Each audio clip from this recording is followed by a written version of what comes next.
Kooyongba has the call.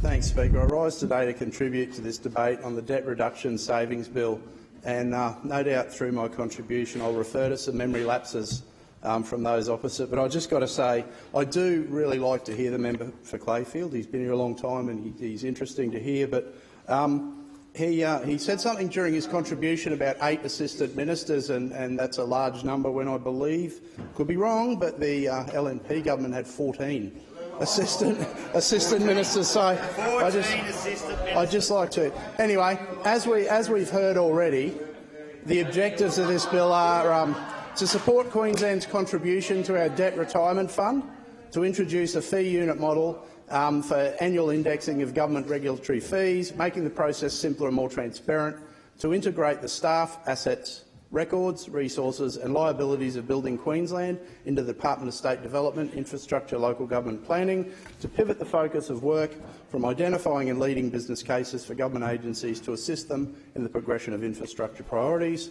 to reintegrate the Public Service Business Agency into public safety entities. And I know I have some constituents in Kooyongba who will particularly welcome that transition. The bill will also integrate the activities of the Queensland Productivity Commission into Queensland Treasury and the Queensland Competition Authority. Change the government structure, the National Injury Insurance Agency Queensland, a no-fault scheme providing lifetime treatment, care and support to those who sustain eligible serious personal injuries in a motor vehicle accident in Queensland. Also, to make it easier for governments to meet their legislated print and advertising requirements with recognition of society's growing preference for online mediums. In summary, this bill introduces changes to existing machinery of government arrangements that will increase efficiency to help pay down debt and save money. Because, Speaker, unlike the federal LNP government, a government about to hit $1 trillion in debt, Queensland is committed to paying down our debt in a fast and responsible way. And we'll do it without introducing new taxes and, more importantly, without cutting frontline services, two areas we know the LNP has form in. Speaker, we hear much in this place about asset sales from all sides. Those opposite constantly bleat about Labor's asset sales. Members opposite have said many times in this place, when they were in government, they never sold assets. This is untrue. Speaker, I'm no fan of asset sales, and it's well known I'm no fan of asset sales from any government. And I just want to put on the record again, the LNP Newman government did sell assets. We all know they did. They can say they didn't till they're blue in the face, but, Speaker, facts are facts, and the proof's right here. I intend to table this document, which highlights some of the $10 billion of asset sales let go during the Newman years. According to this document, Speaker, the article from the Financial Review by Mark Ludlow itemises the $10.7 billion the Newman government let go. It starts with a line, and I quote, "The Queensland government, read Newman LNP government, has sold more than $10 billion of assets since elected in 2012, despite claiming it would wait for a privatisation mandate at the next election." And then, some of the highlights of the larger sales are $824 million of property, including the executive buildings, $7.1 billion sale, Queensland Motorways, privatised from QIC, sold to a private company from QIC, $3.8 billion sell down in the rail operator Horizon, the stake in South Australian electricity supplier Electranet to a Chinese company, $500 million. Electranet, I remember being at Powerlink when we heard about that. Speaker, they even tried to sell the Kalanga State School Oval, but thankfully we stopped that. They then planned to sell another $30 billion if they won the 2015 election, and they spent upwards of $70 million trying to tell us it was the right thing to do under their failed Strong Choices plan. Thank goodness they didn't win, Speaker.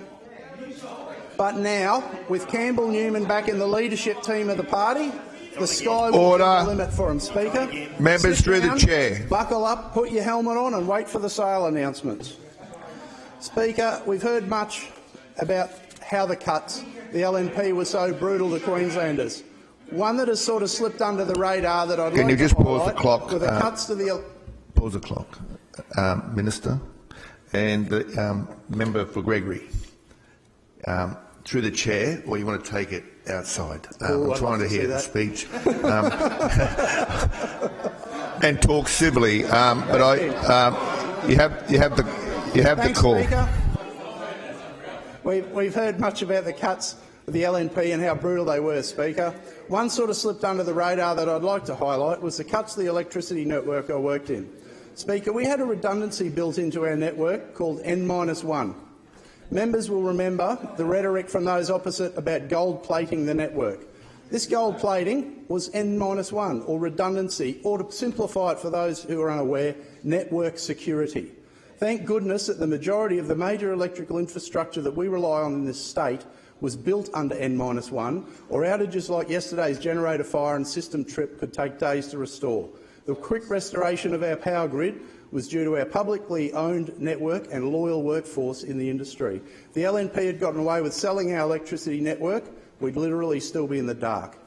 Speaker, we also know the LNP's record when it comes to cutting frontline services bites hardest in some of our most vulnerable communities, like in the federal electorate of Longman, which includes some of the suburbs I represent in this place. That's why I was so pleased to hear the announcement by the federal opposition leader Anthony Albanese a week ago that Caboolture local Rebecca Fanning will be Labor's candidate for Longman at the next election. She has credentials, and this is where this ties in, because she worked for former Labor Treasurer Wayne Swan.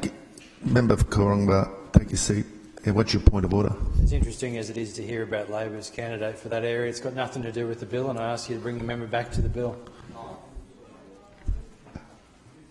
Thanks, Speaker. I'll return to the bill. You have the call. Yeah, okay, Speaker. We all love Queensland, and as a state, we've led our way through our recovery efforts in the face of the continuing COVID-19 global pandemic. Thanks to Rebecca Fanning loves Queensland too, by the way. Thanks to the remarkable personal efforts of all Queenslanders, and thanks to the decisions made by our government. While other countries are shutting down, in Queensland we're gearing back up, and we've managed to keep our credit rating strong while investing in infrastructure projects right across our state. Projects that are creating jobs and projects that will leave a positive legacy for our future generations. I've gone through many times the projects in Kawangbar that we are delivering, the Dakaban Station accessibility upgrade, on track to be finished this year, thanks to savings we've made. Petrie intersection upgrade works in full swing, so the long-time traffic bottleneck that is the roundabout will soon be a thing of the past. The Bruce Highway upgrade at Deception Bay New Settlement Road, a project that our state government fought hard to deliver after the LNP government scrapped and pushed back, took it out of Q-Trip, its funding under Campbell Newman. Local sporting facility upgrades, including new change rooms recently opened at the home of the mighty Pine Rivers Bears, Matheson Park in Petrie. Works for Queensland upgrade at Narangba Rangers footy ground. Tennis centre at Harris Avenue in Narangba, $2 million for that. New lighting for the Burpengary Jets home ground, and tens of thousands of dollars in grants to help small businesses adapt their operations in the face of COVID-19, with another 3 new grants programs just announced this month. In addition, our government's delivering $400 million redevelopment of Caboolture Hospital, investing more to catch up on elective surgeries paused by COVID-19, and providing exciting new tourism initiatives to help the sector get back on its feet in our area. These are the services that Queenslanders want. These are the services we need as we continue investing in the recovery from the impacts of COVID-19.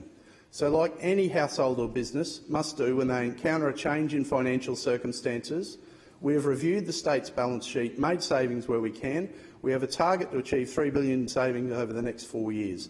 This bill will put some of those savings, around $3 million in direct savings per year, into place. And I echo the words of the Treasurer when he introduced this bill: every dollar matters, and it does. Speaker, I'm proud to be part of the Palaszczuk Labor government who puts our people first. We've taken tough decisions to keep Queenslanders safe, and thanks to our fantastic recovery, domestic activity, employment numbers have rebounded across Queensland. This is good news for our government, good news for Queenslanders. Speaker, we'll continue to find savings to deliver on our commitments to Queenslanders. The savings in these machinery of government changes are an important part of our plan to get on with the task of creating jobs, investing in infrastructure, delivering frontline services without cutting, sacking and selling. I commend the bill to the House. Speaker. Member for